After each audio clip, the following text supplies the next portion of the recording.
Olá, sejam bem-vindos a mais uma ação de apoio técnico da Secretaria Nacional de Assistência Social. Eu sou Daniela Jenkins, do Departamento da Rede Socioassistencial Privada, e hoje nós vamos falar sobre a importância da parceria entre o governo e as organizações da sociedade civil no atendimento às pessoas com deficiência, idosas e suas famílias neste momento de pandemia de Covid-19. O vídeo de hoje foi produzido pelo Departamento de Proteção Social Especial e pelo Departamento da Rede Socioassistencial Privada e está disponível no canal do YouTube da Rede SUAS, para que você possa assistir várias vezes e compartilhar com a sua rede. Antes de entrarmos no assunto, vamos ouvir as boas-vindas dos diretores Daniel Iório, da Proteção Social Especial, e Thaís Vasconcelos, da Rede Socioassistencial Privada do SUS. Obrigado, Daniela. Saudações a todos. Sejam muito bem-vindos aqui na nossa ação de apoio técnico. Essa ação foi pensada devido às várias demandas que os departamentos vinham recebendo das organizações da sociedade civil para que a gente passasse os conteúdos, tirasse dúvidas com relação a essa importante ação, né, essa importante atuação que as organizações da sociedade civil têm no âmbito do SUS e especialmente dentro da proteção social especial. Então, aproveitem o conteúdo que foi feito com muito cuidado e carinho, assim como é o cuidado que as organizações têm com os nossos usuários na ponta. Muito obrigado. Eu venho desejar boas-vindas a todos e todas que estão nos assistindo neste momento. Em nome da Secretária Nacional de Assistência Social, Mariana Neres, eu gostaria de agradecer a participação de cada um de vocês. Esse é um apoio técnico muito importante para nós da SNAS e do Departamento da Rede Privada. Gostaria de reafirmar aqui o nosso compromisso com as entidades de todo o Brasil e desejar que aproveitem as orientações que vamos trazer a seguir. Obrigada. Muito obrigada, Daniel e Thaís, pelas boas-vindas. Neste primeiro bloco, a Deusina Cruz e a Márcia Viana, do Departamento de Proteção Social Especial, apresentarão as principais legislações e falarão sobre a estruturação do Serviço de Proteção Social Especial para pessoas com deficiência, idosas e suas famílias. É com você, Deusina. Olá, pessoal, boa tarde. Que honra estar aqui falando com vocês. Nós organizamos essa fala a partir de alguns pontos, um pouco de concepção, a gente dialogar e se sentindo confortável nas ideias que nós vamos trazer aqui. Eu acho que um ponto de partida é nós reafirmarmos a importância da assistência social das pessoas com deficiência. Esse tema ele é interessante porque, durante muito tempo, a assistência social cuidou das pessoas com deficiência, das pessoas idosas, e nós avançamos no mundo todo e no Brasil com alguns direitos constitucionais. Aqui no Brasil, nós temos alguma legislação, nós atuamos com a Convenção dos Direitos da Pessoa com Deficiência, e é muito interessante porque a Convenção ela já traz ali no seu artigo 19 que todas as pessoas com deficiência têm direito a uma vida com autonomia, com dignidade, e, inclusive, nesse artigo 19, ele já traz que uma porção de serviços, como os centros-dias, os serviços no domicílio, os serviços de convivência, os serviços de acolhimento, serviços qualificados aí em residências inclusivas, são fundamentais para o cotidiano das pessoas com deficiência e suas famílias. Como nós estamos falando a partir do SUS, eu queria exercitar um pouquinho com vocês o que a gente pode usar de vulnerabilidade, risco e direito violados, que são, assim, três perspectivas que o SUS trabalha. Então, quando a gente está falando de uma pessoa com deficiência, o fato dela ter deficiência e uma interação muito frequente com inúmeras barreiras arquitetônicas, atitudinais, barreira da comunicação, da visão e outras, isso é considerado uma situação de vulnerabilidade. Por essa razão, a proteção social básica, os benefícios e tudo o que pertence à social básica do SUS está preocupado com essa vulnerabilidade. Seguindo ali um pouco, a gente pode imaginar algumas situações quais as pessoas com deficiência, pessoas idosas, enfim, elas experimentam, além das barreiras e vulnerabilidades, se ela tem alguma condição, como, por exemplo, uma situação de dependência de cuidado de terceiros, e há uma fragilidade das condições de cuidar da sua família, do território, dos serviços, esse é um risco bem importante. Se elas vivem em situação de isolamento, se elas estão numa situação de pobreza, se moram em residências com muitas barreiras, todas essas condições são consideradas risco por violação de direitos, não havendo uma proteção do Estado, essas pessoas, os direitos violados, tanto essas pessoas como as suas famílias cuidadoras.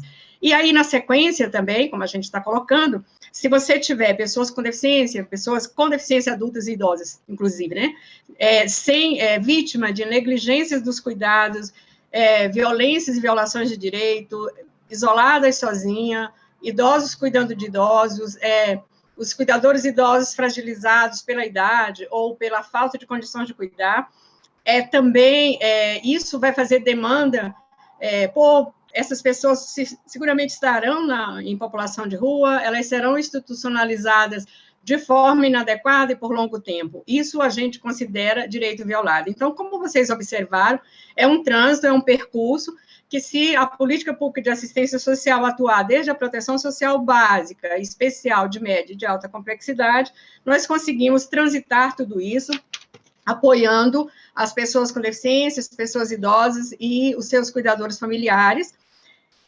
Eu acho que já vale a gente lembrar que, na situação de pandemia, isso ficou infinitamente mais visível, e é por essa razão que o Ministério tem aí uma série de medidas de fortalecimento do SUAS nessa situação de pandemia, para melhorar essa condição. Já caminhando mais para o final, a gente pode reafirmar que, como todos nós sabemos, a dimensão biopsicossocial que tem a deficiência coloca a assistência social como protagonista, principalmente se a gente estiver falando das condições psicossociais.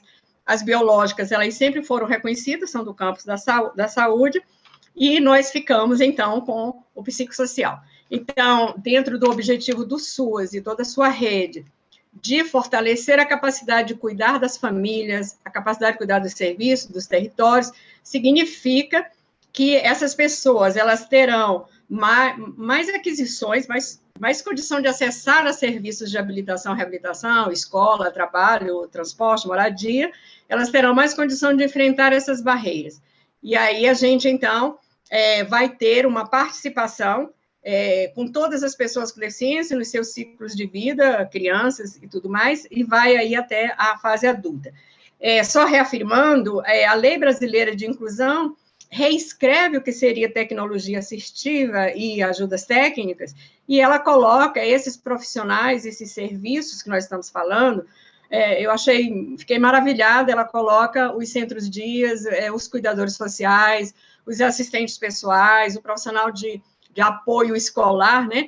Coloca todos esses profissionais como sendo tecnologia assistiva. Eu acho que a gente já sai de um campo amador, de um campo de experimento, para dizer que uma política pública que não tem cuidados com diretrizes e dimensões de uma política pública do direito, ela estaria violando os direitos da pessoa com deficiência. Então, eu sou muito encantada com essa área, e eu acho que o SUAS vem crescendo muito com isso, porque os objetivos do SUAS seguramente ampliar toda essa capacidade, diminuir as situações de dependência de cuidados, não vai evitar, evidentemente, a deficiência natural da condição humana, confortavelmente, né? A gente pode falar sobre isso. O que nos enobrece é respeitar essa condição, dando todas as necessidades que essas pessoas e suas famílias precisam para viver sem exclusão. Ter cuidado não significa excluir, superproteger, não é isso? Superproteger, excluir é tão grave quanto negligenciar e fazer violência. Bem, eu acho que, finalizando mesmo, o importante é uma capacitação continuada, se você verificou rapidamente, nós temos aí uma necessidade de o tempo todo estar atualizando a terminologia, a forma da abordagem, o resultado esperado, a articulação com as outras políticas. A família, ela se ressente porque é uma novidade para ela ter um filho com microcefalia absolutamente novo, né? Então, ela está esperando que os nossos serviços sejam capazes de explicar isso para elas, né? Estar com elas e não deixar agravar, né, a sua situação de dependência, aqueles altos custos. Eu acho que a política pública de assistência social está de parabéns pelo benefício de prestação continuada, pela a pensão especial vitalícia, né, para as famílias na situação da microcefalia, e todo esse zelo, né, e esse cuidado nos seus serviços. eu quero agradecer nesse momento, e as nossas colegas, elas vão seguir falando sobre o esforço do SUAS para dar conta dessa tarefa tão complexa, mas tão importante. Obrigada. Obrigada, Deusina. Agora nós vamos ouvir a Márcia Viana falando sobre o Serviço de Proteção Social Especial para pessoas com deficiência, idosos e suas famílias. Boa tarde a todos que nos acompanham, todos e todas que nos acompanham. Obrigada, Daniela. Primeiramente, quero agradecer a participação aqui nesse espaço de apoio técnico, né, que é tão caro para nós, da Secretaria Nacional de Assistência Social. Eu me chamo Márcia Viana, atualmente estou na coordenação de serviços especializados a famílias e indivíduos da proteção especial. Bom, um desafio de se constituir serviço de proteção especial para pessoas com deficiência, idosos e suas famílias, é que são serviços que já existiam, que tinham atuação das entidades e organizações sociais desde antes do SUAS. O desafio que se coloca é criar o novo a partir de uma oferta já tão antiga, que eventualmente pode estar sendo perpassado por alguma concepção cristalizada de algum modelo de oferta. Então, o SUAS ele é, né, uma importante conquista da última década, assim como uma evolução nos direitos das pessoas com deficiência e das pessoas idosas. Né? Nós tivemos várias conquistas a partir da Constituição Federal e de outras normativas e leis que garantem e reconhecem direitos dessas populações, desses públicos. Então, historicamente, no âmbito do SUAS, né, aliás, não era SUAS ainda, né, mas no âmbito da assistência social, havia uma forma de parceria por meio de uma portaria que definia que a habilitação e reabilitação das pessoas com deficiência seriam atendidas no âmbito da extinta Legião Brasileira de Assistência Social. E nessa época predominava um modelo que considerava a deficiência com foco nas funções do corpo. Como a Deusina colocou muito bem, quando ela já traz o avanço normativo, a própria LBI, né, a Lei Brasileira de Inclusão, ela traz uma configuração e uma definição de deficiência muito além dessa questão das funções do corpo, né? Ela traz uma abordagem que ultrapassa a questão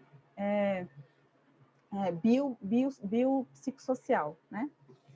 Então, a LBI, ela vai definir que os serviços, programas e projetos no âmbito da política de assistência social para pessoas com deficiência e suas famílias têm por objetivo a garantia da segurança de renda, da acolhida, da habilitação e reabilitação, desenvolvimento da autonomia e da convivência familiar e comunitária, né, para promover os direitos dessa população, desse público.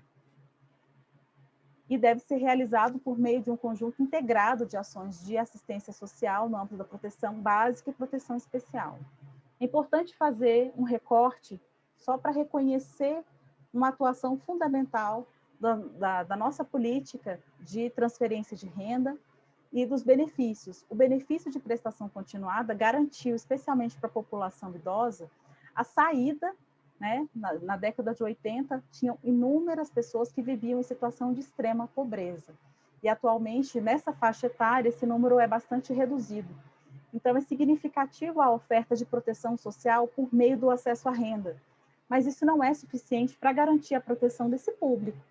Então, a assistência social regulamentou, por meio da tipificação, uma série de serviços que detalham quais são as ofertas do SUAS para todos os públicos que necessitem da política de assistência social.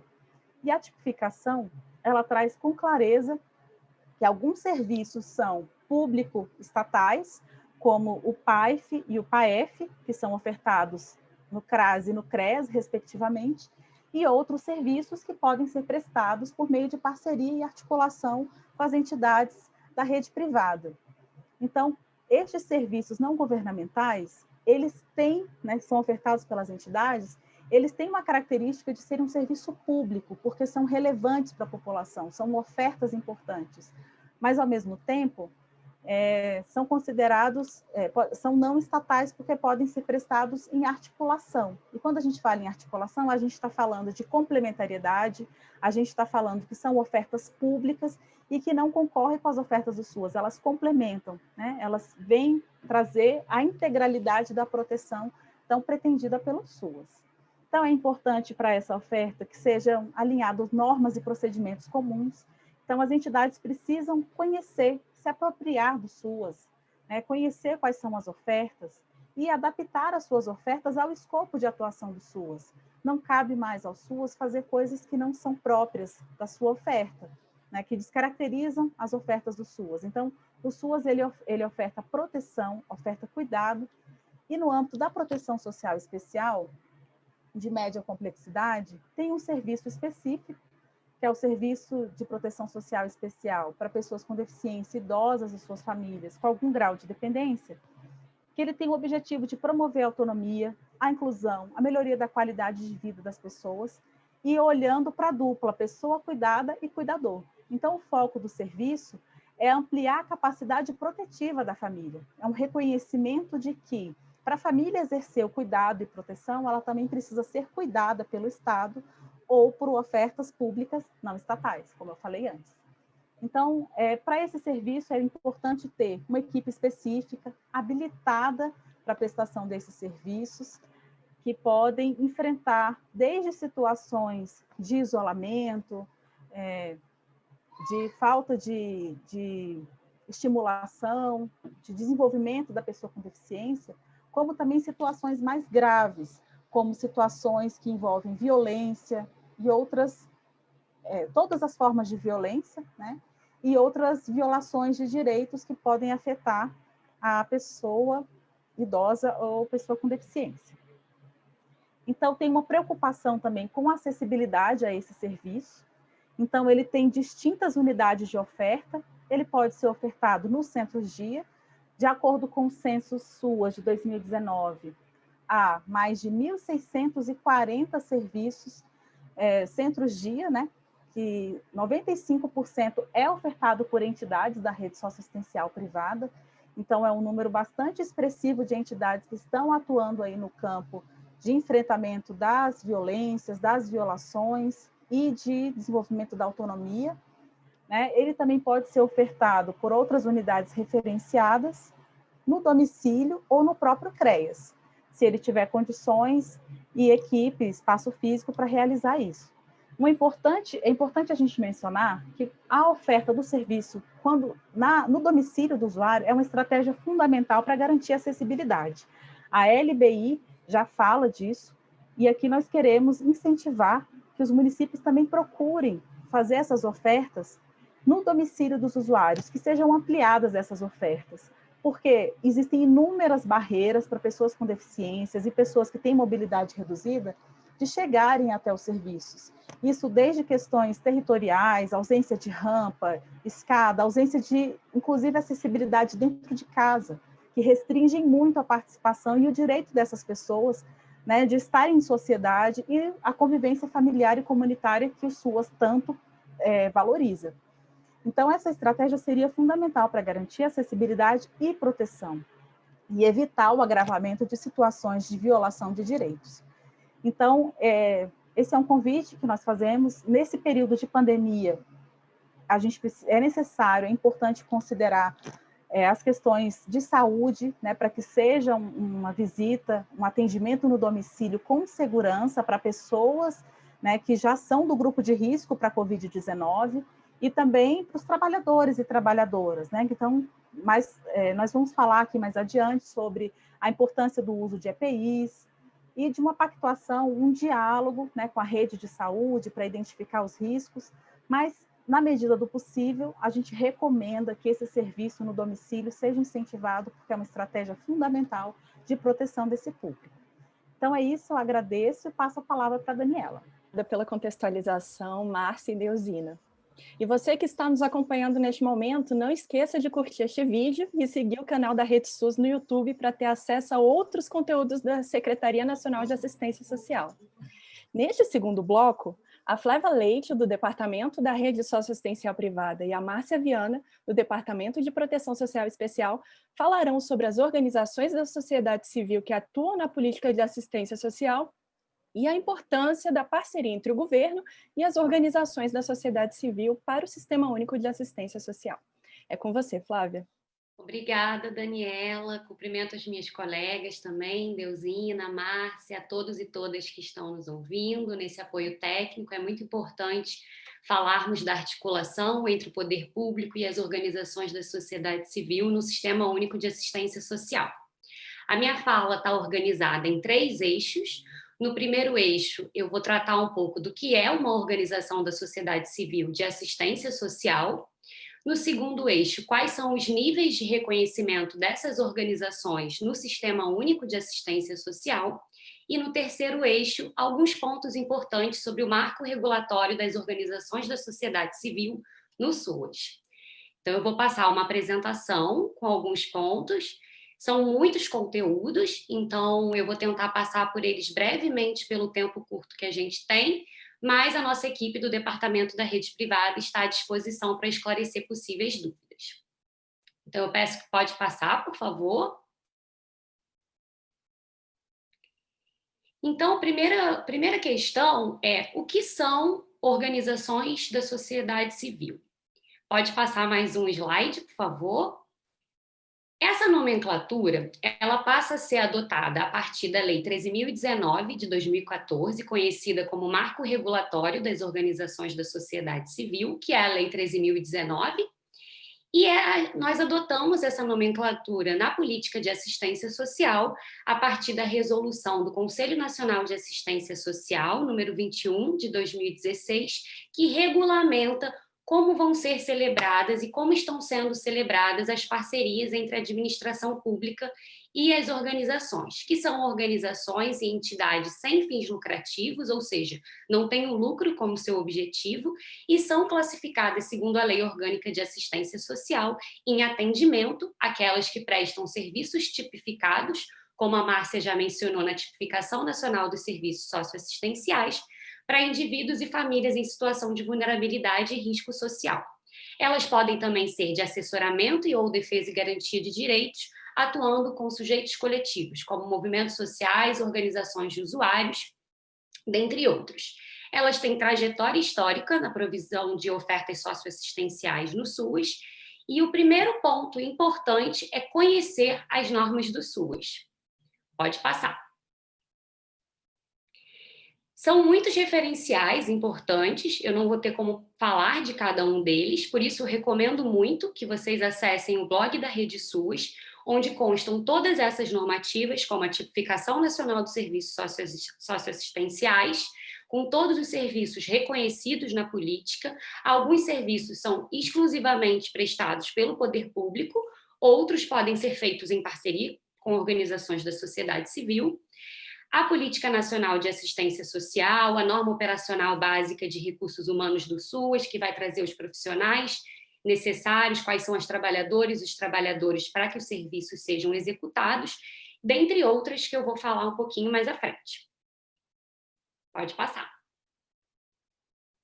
Bom, então, quais são os parâmetros do SUAS para a atuação das organizações da sociedade civil? Então, o primeiro ponto que eu já mencionei é atuar em conformidade à Tipificação Nacional dos Serviços Socioassistenciais e essas demais normativas.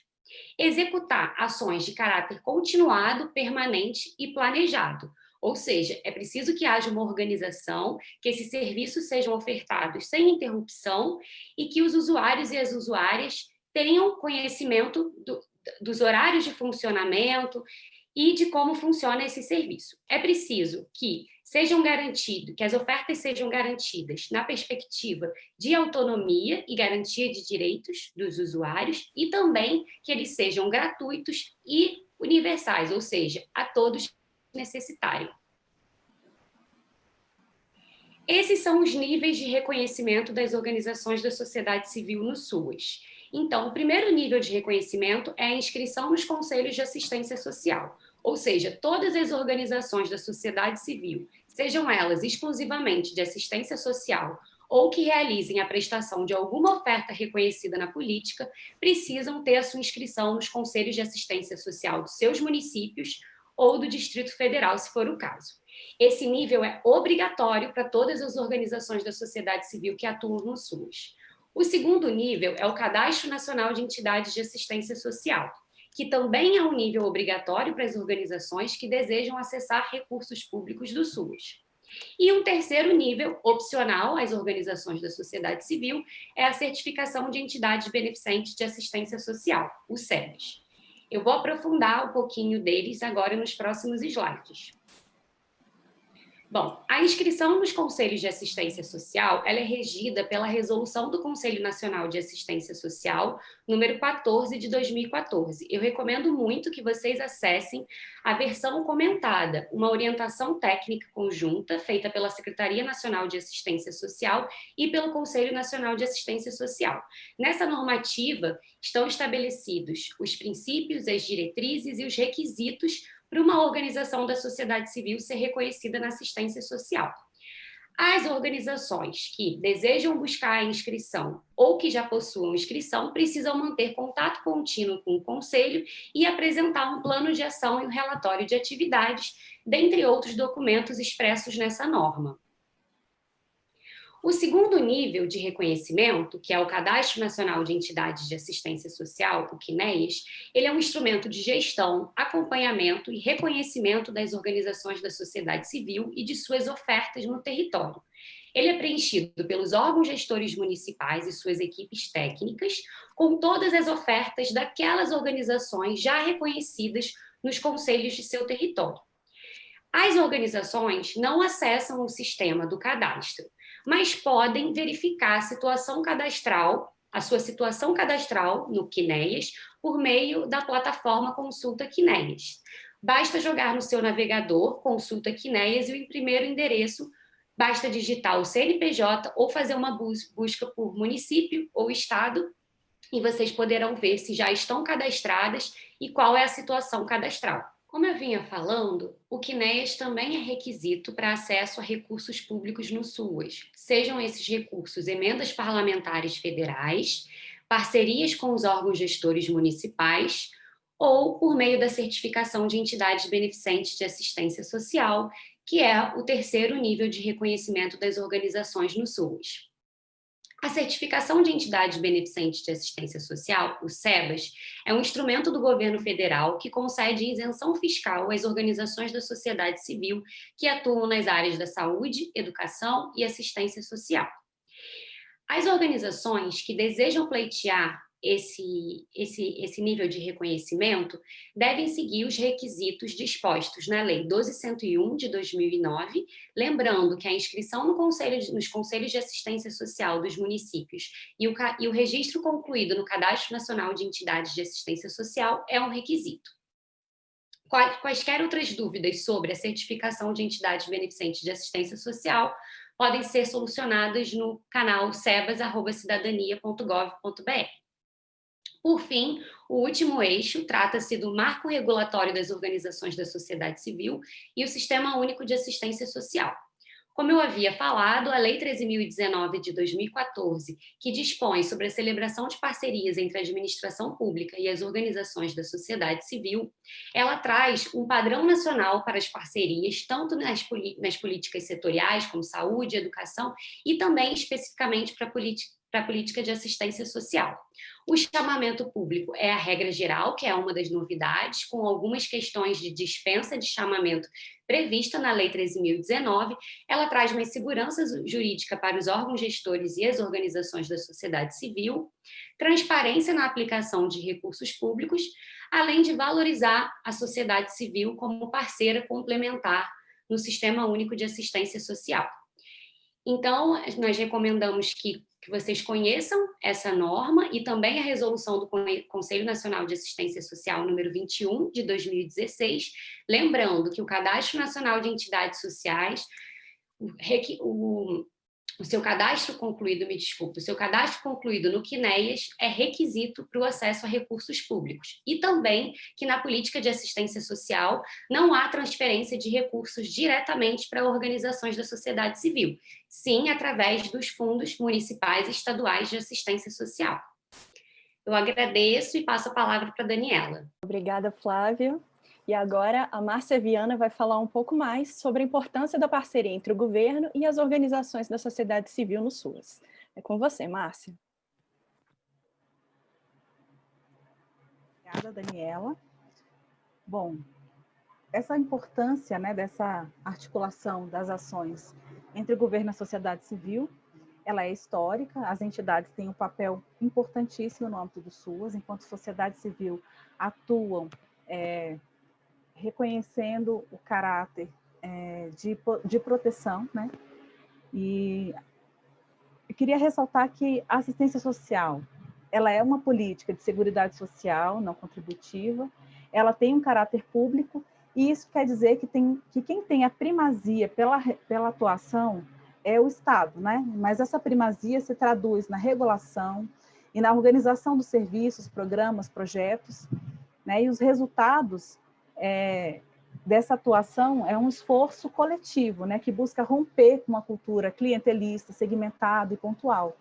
Então, atualmente, né, nesse contexto de SUAS, de política pública, as entidades elas vêm atuando cada vez de uma forma mais qualificada, vêm potencializando os resultados, as entregas, as seguranças socioassistenciais, né? Então, historicamente, elas atuaram, e isso vem sendo cada vez mais qualificado, né, a participação das entidades no âmbito do SUAS.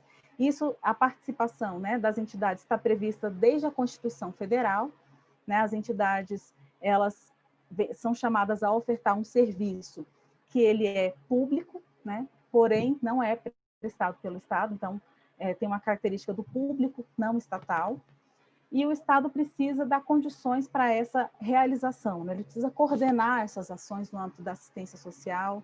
Então, são os estados, os municípios, né? Como a gente tem um sistema único, que ele é composto pelos entes federados, então, no nível local, os municípios, eles precisam, a partir das normas federais, que são pactuadas no âmbito da CIT, e que são definidas também no âmbito do CNAS, ele precisa organizar a rede localmente, definindo quais são os serviços que são necessários, a partir de diagnósticos, né, e integrar essas ofertas com as entidades. Então, como a gente já trouxe no bloco anterior, né, essas ações, elas precisam, muito bem colocado pela Flávia, né, precisam se dar no âmbito da MIROSC, né, que é a Lei 13.019, de 2014, essas ofertas, elas precisam estar referenciadas ao CRAS e ao CRES, que são as principais unidades, né, públicas que nós temos. Essas unidades, elas têm uma função de fazer a gestão do território, que é justamente reconhecer quais são as potencialidades, quais são os serviços que são ofertados, quais são, né, as atuações da sociedade civil, tanto a sociedade civil organizada quanto os movimentos sociais, e trazer para a atuação no âmbito dos serviços, né? Os serviços, eles são importantes, os serviços socioassistenciais, eles materializam, né, as provisões, as garantias do SUAS, vem prestar esse serviço público, ele vem no âmbito do SUAS para complementar, né, e para somar os esforços que já são realizados para enfrentamento de vulnerabilidades, riscos, violências, né? Nós temos uma rede socioassistencial que vem enfrentar as violações, né, e as vulnerabilidades relacionais, né, que dizem respeito a, por exemplo, quando a deficiência ela é vista como uma desigualdade, né, quando ela é vista como algo que inferioriza o indivíduo. Então, os serviços eles têm uma oferta no sentido de enfrentar preconceito, enfrentar discriminação, né, de trazer, como a gente já trouxe no bloco 1, né, os conceitos mais avançados sobre a questão, sobre a pessoa com deficiência e os seus direitos.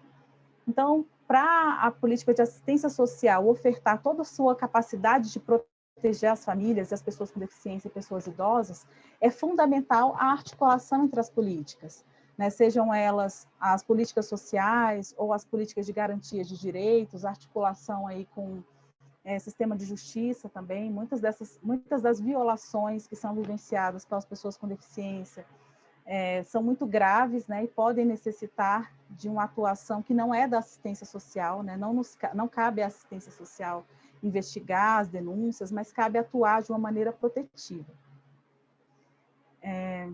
Atualmente, são cofinanciados serviços de proteção especial de média complexidade, né, no âmbito da pessoa com deficiência. É um recurso que mobiliza cerca de 70 milhões de reais por ano, e esses recursos, como já foi trazido pela Flávia no bloco anterior, né, na fala anterior, desculpe, eles podem ser transferidos para as entidades. O governo federal transfere para os municípios, a partir dos seus diagnósticos, a partir das necessidades identificadas, pode realizar essas parcerias, né, para que as entidades também possam ofertar o serviço. Então, o mesmo município, ele pode ter o serviço de proteção especial para pessoas com deficiência, idosas e suas famílias, ser ofertado por diversas unidades. Então, esse serviço pode ser ofertado no âmbito do CREA, no âmbito do CREAS, no âmbito das entidades que já atuam, como centro-dia ou similares, ou até mesmo nos domicílios, né, das famílias, como uma estratégia de acessibilidade. É muito importante a articulação com o cadastro único, o programa Bolsa Família, para garantir a articulação, a intersetorialidade e a proteção integral. Articulação com outras políticas, como a política de saúde, né, reconhecendo o escopo de atuação da assistência, o escopo de atuação da saúde. Articulação com outras políticas públicas, né? Então, uma ação importante do SUAS, então, é o Cadastro Nacional de Entidades, né, que permite, então, essa celebração de parcerias, como já foi trazido, e isso reconhece uma atuação histórica e importante, né, dessas entidades na defesa de direitos, na promoção das pessoas, né, do acesso à proteção integral. Então, queria apenas reforçar, né, a importância dessa gestão articulada, né, que os municípios eles possam dialogar com a rede privada, né, possam trazer as entidades também para o debate no âmbito dos conselhos, para que, de fato, sejam ofertas que sejam aderentes às necessidades da população. Obrigada. Dani, é com você. Muito obrigada pelas explicações, Márcia e Flávia. E você que está assistindo, conhece o blog da Rede SUAS? Ainda não? Então, acesse o blog pelo link que está na descrição do vídeo e conheça o trabalho da Secretaria Nacional de Assistência Social. Agora que já entendemos o que é o Serviço de Proteção Social Especial para pessoa com deficiência, idosos e suas famílias, e a importância das organizações da sociedade civil para o SUAS, é hora de vermos as recomendações da Secretaria Nacional de Assistência Social para a rede do SUAS neste momento de pandemia de Covid-19. Teremos aqui mais uma vez a participação da Deusina, da Márcia e da diretora Thaís. Deusina, o que você pode nos dizer sobre essas orientações? Olá, é um prazer mais uma vez. Como a gente está falando até então, essa é a importância das entidades sociais atuando nos municípios. Elas são provocadas pelas secretarias municipais de assistência social, ou elas provocam as secretarias municipais, no sentido de reunir os seus esforços para dar conta desse momento de pandemia, onde as vulnerabilidades, os riscos e direitos violados das pessoas com deficiência, pessoas idosas, eles estão muito mais aumentados, vamos dizer assim. O SUAS teve uma série de medidas, ele repassou recursos emergenciais aí na portaria 369 e mais acréscimos ali do piso do SUAS na portaria 378, e é muito importante que o gestor municipal da assistência social convide as entidades para fazer esse plano de uso local, porque nós vamos ter uma situação que ela está sendo muito falada, muito denunciada, que a suspensão de todos os serviços, como os centros-dias, os CRAS, CREAS, os CAFs, deixaram as pessoas com deficiência, em especial deficiência intelectual, deficiência mental, autismo, ou seja, as deficiências da ordem da compreensão, elas mais vulneráveis, elas tiveram muita dificuldade de compreender a suspensão dessas atividades, compreender essa ociosidade, e os serviços fechados, as praças, né, os videogames, enfim, deixaram essas pessoas extremamente ansiosas. Nós tivemos, inclusive, relatos de pessoas que fizeram uma situação muito estressada do seu comportamento, da sua angústia, significou que a família teve que conter ou teve que amarrar, nós vimos um pouco essas imagens, não é necessário, nós já estamos avançando em um conjunto de ofertas de ampliação da condição de cuidar da família, às vezes a família ela está muito sozinha, com um jovem com deficiência, extremamente estressado, numa Covid. Mas se a gente já tem uma rede, nós já temos os serviços socioassistenciais que já compartilham esses cuidados, já está sabendo que isso pode acontecer, antecipadamente, esse município faz um diagnóstico da presença dessas pessoas, esse diagnóstico é possível fazer, que seja a partir dos BPCs, né, dos benefícios concedidos, que seja do cadastro único, que seja das famílias atendidas nos serviços do SUAS e também no serviço das entidades, e mais do que isso, abrir canais de comunicação por telefone para que os vizinhos possam informar a presença de uma família vivendo uma situação de estresse e de angústia pela pandemia. Eu tenho um filho com deficiência, eu sei tudo sobre isso, não vou contar aqui porque não é o caso.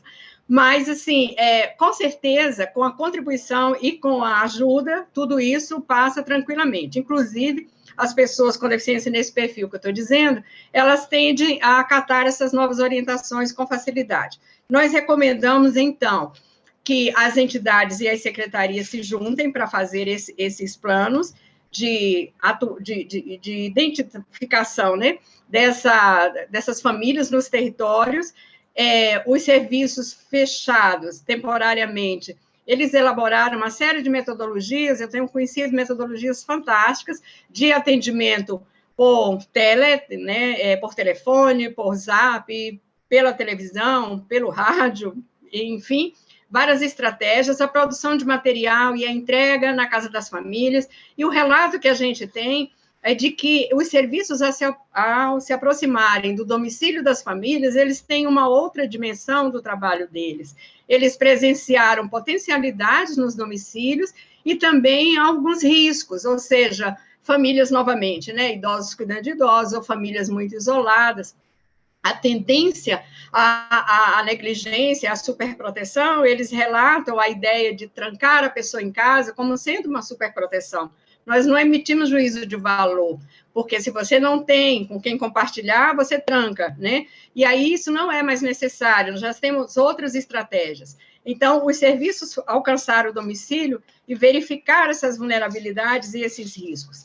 As famílias, embora elas estejam também muito tensionadas pelo alto custo das despesas de cuidado, pelo desemprego no interior da família, tudo isso está posto na pandemia, mas é possível, sim, organizar um plano de identificação dessas famílias, atividades prioritárias, rotinas, quando que é possível você fazer uma visita domiciliar com segurança. Todos esses recursos que o SUAS repassou são recursos também que podem adquirir ILPIs para você trabalhar. Nós também, nesses recursos, é possível adquirir alimentos e nutrientes para as pessoas com essa demanda. Há uma necessidade muito grande de suporte e apoio das condições de habitabilidade, né, dessas pessoas. Você chega para visitar e o espaço é muito pequeno, não está ventilado, as pessoas estão muito juntas, mas com uma orientação do serviço, você consegue ajudar a redimensionar o uso daquele espaço de moradia, e você pode sinalizar para janelas que podem ser abertas, para rampas que podem ser eliminadas ali no banheiro, com mais uma barra de suporte de apoio, a família fica com mais acessibilidade. Então, assim, como a Márcia colocou, vamos aproveitar essa emergência da pandemia, que nos colocou no domicílio das pessoas, para a gente avançar nesse diálogo com as famílias. Elas têm muita confiança no nosso trabalho, basta que a gente faça uma relação de confiança, de adesão, de escuta, a gente não pode invadir, emitir juízo de valor, bem tudo isso que a gente sabe da questão ética do trabalho no domicílio, mas um espaço de escuta para que elas possam dizer a sua prioridade, possa dizer o que é angústia, o que é cansaço, o que é que ela dá conta, o que é que ela não dá conta. Como eu falei, as famílias, elas também são pegas de surpresa, né? Pela questão dos seus filhos com deficiência, tem mais de uma pessoa para cuidar no domicílio, tudo isso que a gente já colocou. E existe uma função nossa muito importante, que é fazer um incentivo ao associativismo dessas famílias. É a ideia dos seus espaços de pertencimento, onde elas podem fazer os seus relatos, encontrar os seus pares, poder falar das suas dores, das suas necessidades, e sentir-se aí pertencendo. Então, essa dimensão que as colegas falaram anteriormente, que é a dimensão do direito, né, da defesa de direitos, né, das pessoas com deficiência, essa é uma dimensão importante. O associativismo, a articulação com a saúde. Nós tivemos caso do único cuidador de um jovem autista, ela faleceu de Covid, e aí foi necessário fazer uma moradia provisória. A gente precisa desmistificar a questão dos serviços de acolhimento, eles são fundamentais, imprescindíveis. É uma proteção integral que a gente recorre na hora que cessa essa condição desse serviço, desse acolhimento na sua moradia de origem, e aí a gente precisa de um tempo, incluir mais cuidadores naquela relação familiar, substituir cuidadores que internaram. Então, assim, a gente tem uma demanda cotidiana muito rica, que ela vai dar muita luz a conhecimento técnico sobre o nosso serviço. Eu acho que a gente vai sair de exemplos fictícios que a gente imagina não exista, para dizer assim, eu vi isso lá na rua 29. A família extensa, a família ampliada, elas também se afastaram um pouco mais, eu sei disso. Para as nossas famílias, é difícil elas compreenderem, né, essa nossa história de vida. É tanto que a gente articula bastante com o externo, contrata cuidadores. Os cuidadores, hoje em dia, os nossos filhos preferem muito mais os seus assistentes pessoais do que as mães, né, com essa cara de medo perto deles, né. Então, toda essa coragem, esse encorajamento, é preciso que o nosso serviço leve para as famílias e para os domicílios. Eles podem voltar fazendo aí, quem já falou da Miroski, tudo, obviamente lembrou que as entidades, elas podem fazer essas parcerias, inclusive quando a entidade já tem a parceria, ela pode fazer um aditivo para uma ação específica. E tem um município que eu achei muito interessante, eles fizeram um certo pool de trabalhadores. Então, os assistentes sociais, os terapeutas ocupacionais da APAE são infinitamente, né, estavam mais disponíveis, e aí a Secretaria Municipal, com o seu CRES, o seu CRAS, fez uma parte das atividades e se juntou com a entidade, deslocou uns profissionais de algumas atividades e colocou eles em outras funções nessa situação emergencial. Então, essa parceria, pelo que eu sei e conheço, ela pode ser uma parceria total para um serviço mais completo, mas ela pode ser para um conjunto de atividades de uma situação que eu, gestor municipal, estou fazendo,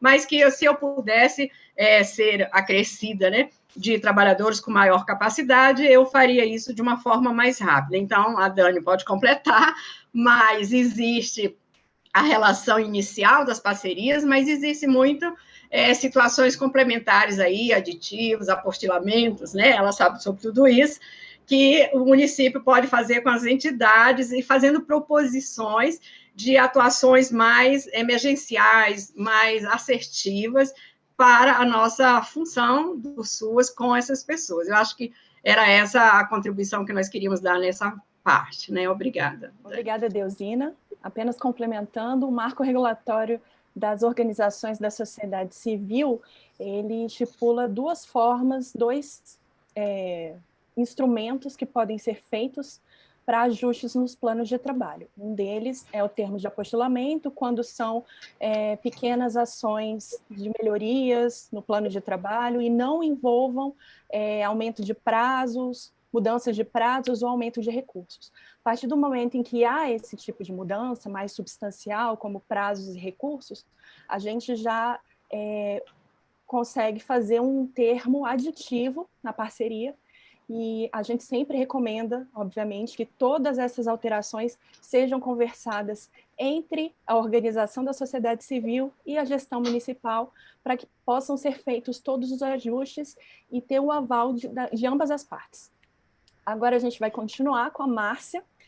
Márcia, o que você pode nos dizer sobre a Portaria 100? Obrigada, Daniela. Nesse período de pandemia, né, no período de uma crise muito grande mundial, né, no mundo, em que todos os sistemas de bem-estar social do mundo, né, inclusive o nosso, foi colocado à prova, a assistência social conseguiu estabelecer uma série de ações protetivas, né, para os públicos, especialmente os públicos que estão em mais situação de risco, como as pessoas com deficiência, as pessoas idosas, crianças. Então, desde o início da pandemia, a Secretaria Nacional de Assistência Social articulou uma série de esforços, né? O primeiro deles foi o reconhecimento de que a assistência social é um serviço essencial. Então, as unidades, compreendendo o risco de transmissão, algumas unidades foram fechadas, né, quando havia uma preocupação muito grande, um desconhecimento ainda muito grande também, mas muitos municípios já iniciaram, né, os seus projetos de retomada das atividades, com toda a segurança. Então, como a Deusina já trouxe aqui muito bem, né, o governo federal disponibilizou recursos extraordinários para auxiliar os municípios, para reorganizar as ofertas, considerando o cenário epidemiológico de cada cidade, né, e considerando a atuação que o SUAS já desempenhava e trazendo, inclusive, novas demandas. Né? Com certeza, o SUAS, nesse momento em que a população vivencia uma série de vulnerabilidades relacionadas à pobreza, ao desemprego e outras ainda, né? O não acesso à escola, por exemplo, que desempenha um trabalho de proteção também junto, né, das crianças, por exemplo. Muitas pessoas ficaram sem o cuidado dos seus cuidadores, pelas várias necessidades. Então, o SUAS ele é chamado a uma responsabilidade muito grande nesse contexto. E, felizmente, como nós estruturamos uma rede no Brasil todo, uma rede, vou reforçar aqui, uma rede pública, sim, com equipamentos de assistência social e uma rede composta também pelas entidades, pelas organizações da sociedade civil, a gente pode afirmar, né, que o SUAS conseguiu, nesse período, salvar muitas vidas. Né? Então, nesse esforço do repasse de recursos extraordinários, a SNS também se mobilizou para fornecer orientações para gestões municipais, né, para gestões estaduais, e uma importante portaria nesse sentido foi a Portaria 100, né, a Portaria 100 que traz a nota técnica 36, de 2020, ela fala sobre a importância de reorganizar as ações nesse contexto da pandemia, tanto as ofertas de proteção básica quanto as ofertas de proteção especial de média complexidade. Né, o intuito foi que as ofertas continuassem sendo realizadas, mas garantindo a segurança, né, das pessoas, considerando principalmente que as pessoas atendidas, por exemplo, nos centros-dia, são pessoas que vivenciam, né, que são pessoas que têm risco aumentado, né, na pandemia, né, são públicos que, de acordo com os dados epidemiológicos, com as informações da saúde, estariam mais sujeitos a ter a versão mais grave dessa doença. Então, essa nota técnica, ela traz recomendações para os gestores e gestoras, né, trabalhadores, coordenadores de entidades, coordenadoras e dirigentes de unidades. Né? Então, ela fala desde questões relacionadas à gestão, da importância do diagnóstico, de ter as informações atualizadas, né, de uma ação proativa do Estado, de identificar, por exemplo, entidades que estão prestando serviço que precisavam de apoio, que precisavam reordenar, que precisavam se reinventar nesse processo. Então, coloca a gestão nesse papel de planejar essas ações, de reorganizar as unidades, de diminuir a quantidade, de priorizar determinados públicos. Né? Ela também prevê a necessidade do trabalho remoto, né? Dessa atenção mesmo para aqueles públicos onde os serviços não estavam funcionando presencialmente, de ter alguma oferta, de estar monitorando a situação, de estar monitorando riscos. Né? Essas pessoas em casa, às vezes, não tinham uma alimentação adequada. Né? Então, todos os cuidados, desde essas questões mais básicas, até violências, que a gente sabe que no contexto da pandemia, o aumento do estresse, sobrecarga, que houve um aumento para todos os públicos, mulheres, crianças, né? Das violações e das violências. Então, essa nota técnica traz recomendações para essa atenção, para esse cuidado, né? Para que a gente para que não houvesse uma desresponsabilização e o encolhimento do SUS no momento em que ele é mais necessário para a população mais afetada. Nós também elencamos nessa normativa a importância de elencar e de identificar, né? Então, no processo de busca ativa, no processo de diálogo com as redes de saúde, reeducação, por exemplo, né, de identificar as populações mais afetadas nesse período e ofertar algum tipo de proteção.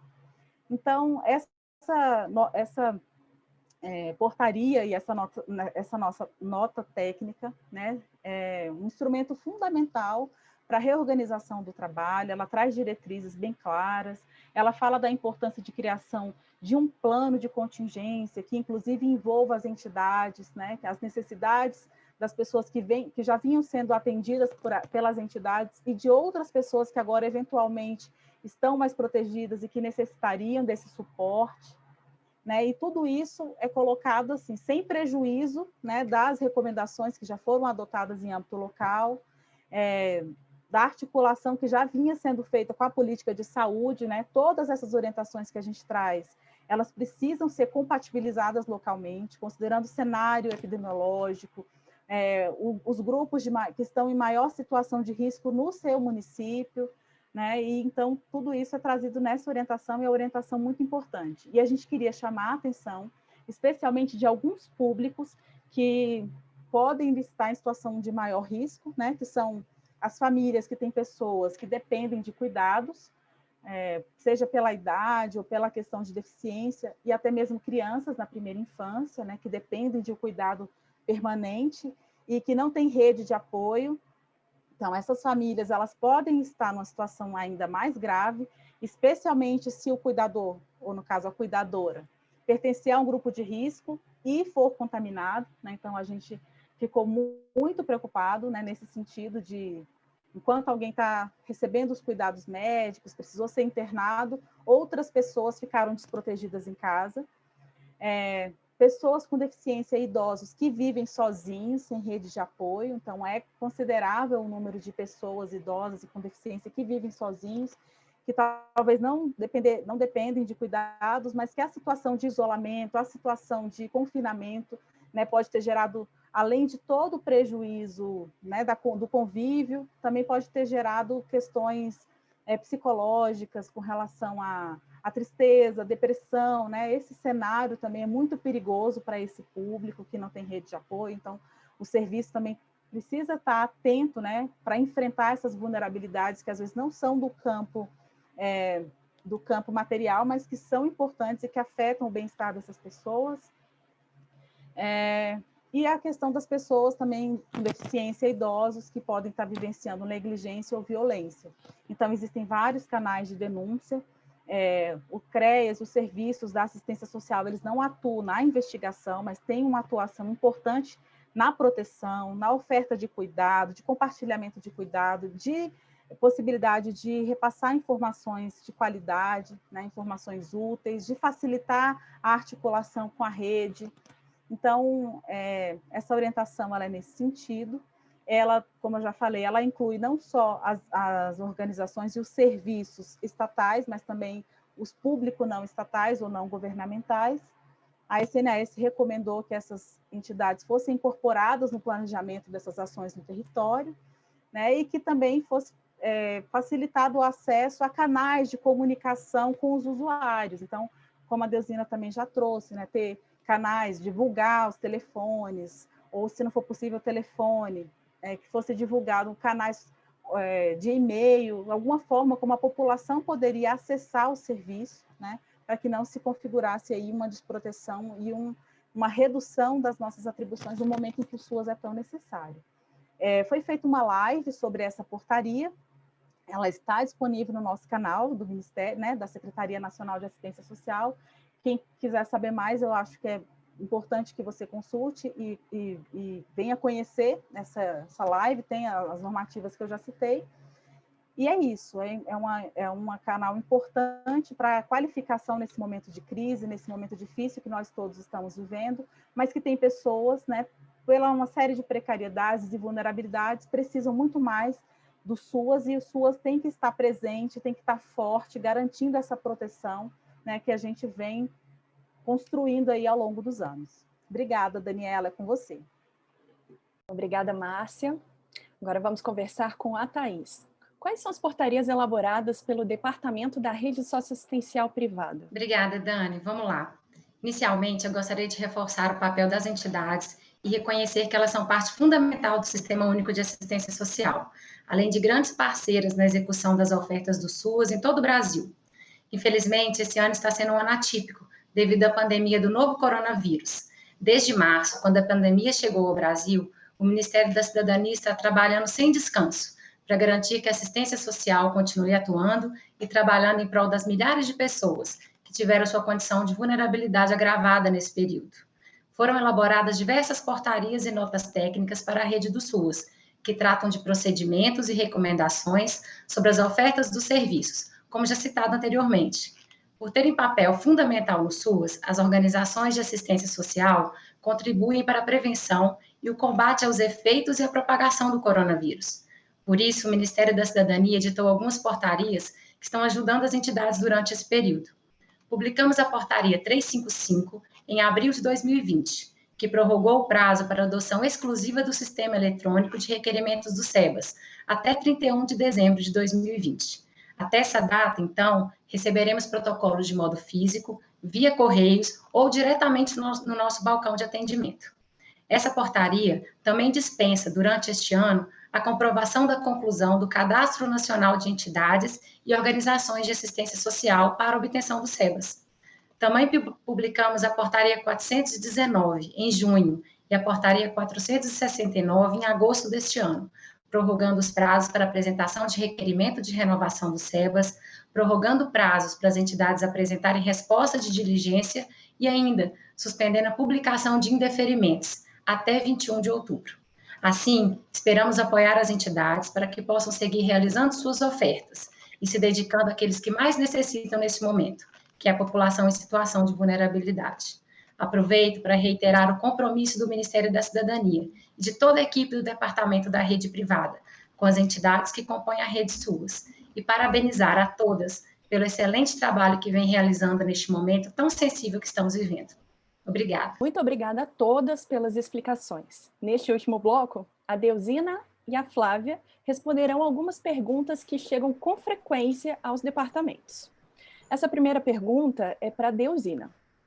O serviço que está sendo ofertado pela minha entidade está de acordo com a tipificação nacional dos serviços socioassistenciais? Olá.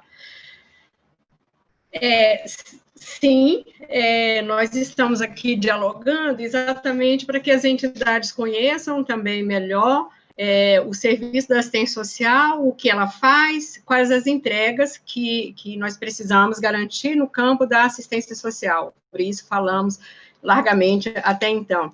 Eu recomendo, inclusive, que as entidades façam essa reflexão de saber se a sua oferta ela está mais dentro do escopo da área da saúde, da educação, da assistência social, e quando for necessário, quando uma entidade fizer uma oferta no mesmo espaço físico, que a gente chama espaço físico compartilhado, que ela também, ela dos espaços, identifiquem os serviços, porque nós também tivemos relatos de que o usuário, ele fica um pouco sem saber, ele vai para um serviço de manhã, e aí ele não sabe se ele está numa sala de aula, ele não sabe se ele está num ser da saúde, ou se ele está em um centro-dia da assistência social.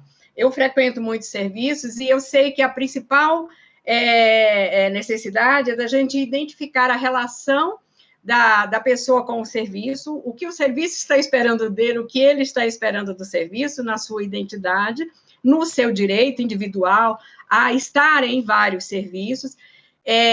Nós também tivemos relato, por exemplo, dos profissionais. Você, às vezes, é uma entidade, tem um profissional psicólogo, e ele, por vezes, está fazendo terapia no C da saúde, outra hora, outro momento, em outro dia, ele faz integrando a equipe de referência do serviço socioassistencial.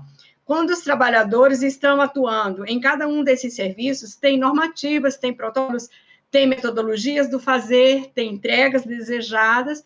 É muito importante registrar o sucesso, né, de cada um desses espaços, e do campo da assistência social também, identificar esse espaço. Um espaço centro-dia que ele é compartilhado com outras atividades, é preciso saber que o centro-dia, por exemplo, uma importância enorme, né, que ele tem é poder funcionar um turno inteiro, o dia inteiro, atendendo a uma pessoa com deficiência e a sua família, e essa família ficar também liberada para o seu autocuidado, para o outro compromisso, para fazer uma relação de trabalho. Então, se você atende o turno inteiro ou atende o dia todo, o teu espaço físico deve ter uma área de descanso, né? Deve ter uma área de atividades, oficinas. A tua relação é mais leve, né? É mais específica da proteção e cuidado durante alguns turnos, né, dos dias da semana, durante alguns dias da semana. Então, a recomendação que hoje nós temos aí no censo, mais de 1.600 entidades responderam fazer centros-dias ou similares.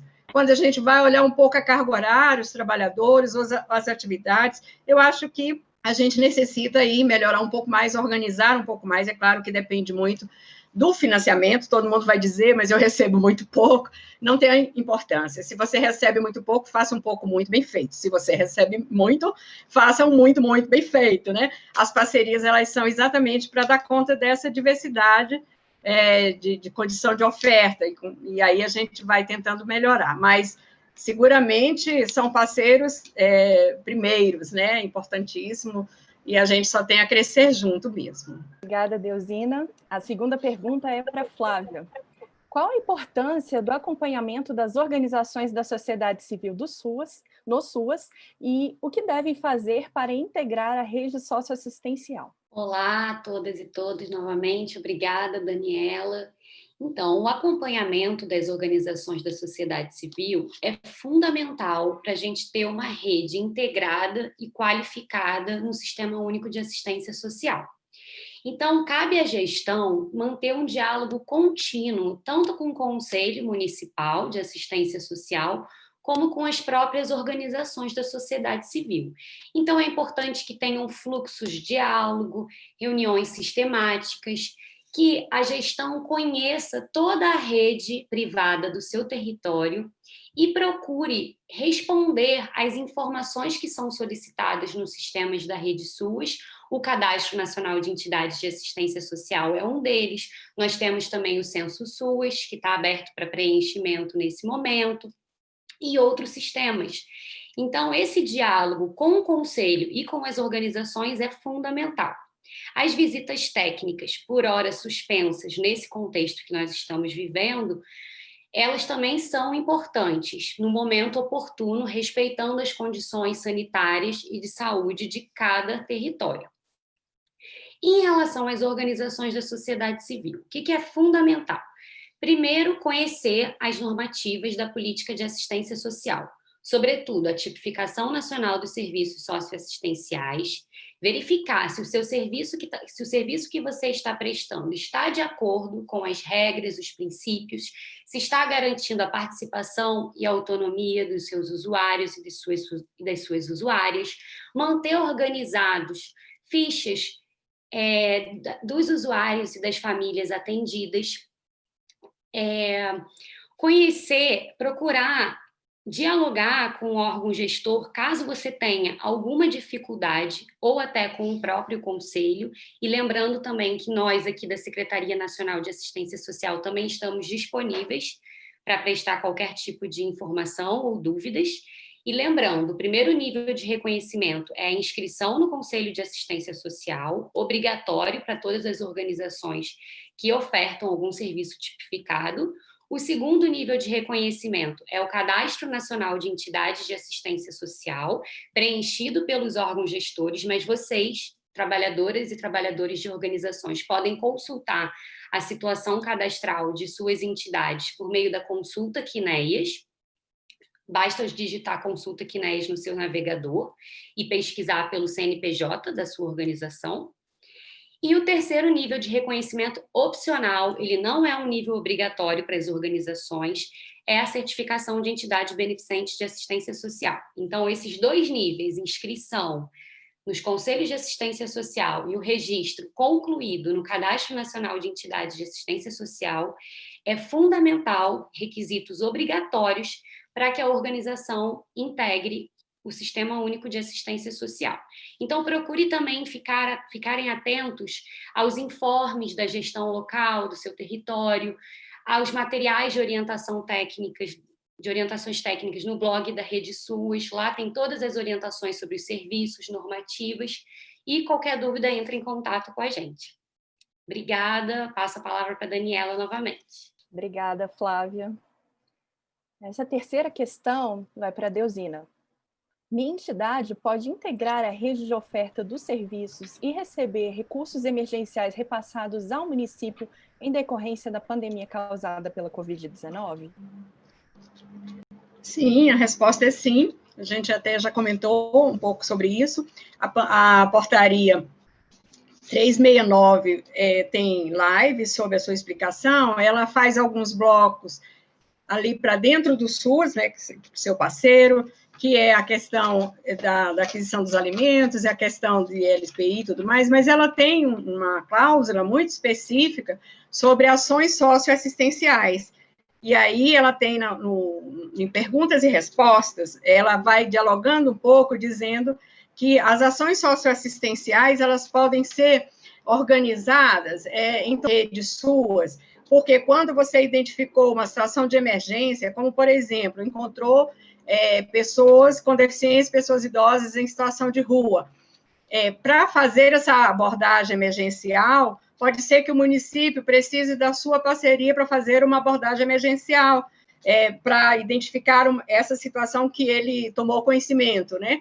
E aí ele, então, abordou essas pessoas, necessariamente você precisa fazer algumas coisas com ela, garantir alimentos, né, garantir o acolhimento delas, e essa abertura, essa flexibilidade, né, é que nós pedimos que as entidades sociais, elas estejam disponíveis para compreender o SUS, porque que seja a situação de rua, que seja uma denúncia sobre negligência, isso que a gente falou um pouco antes, das pessoas ainda trancadas, amarradas, ou vítimas de violência, ou outras negligências, que o município toma conhecimento, ou que a entidade toma conhecimento, ela pode fazer no seu plano um conjunto de ações, né, emergenciais para dar conta disso, que significa visitar, que significa escutar, que significa trazer, proteger, né, substituir cuidadores emergenciais. Tudo isso depende de recursos e está dentro da rede socioassistencial. Então, às vezes está fazendo uma abordagem, está dentro do serviço de abordagem, tudo bem, mas é uma abordagem emergencial com um perfil diferenciado.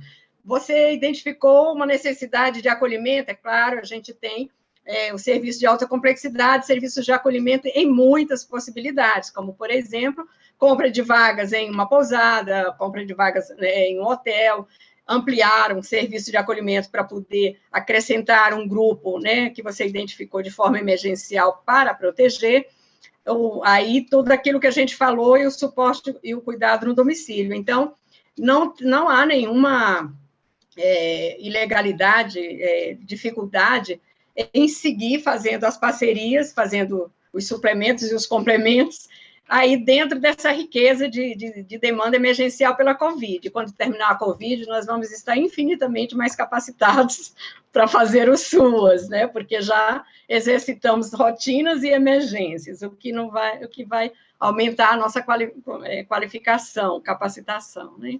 A resposta é sim. Muito obrigada, Deusina.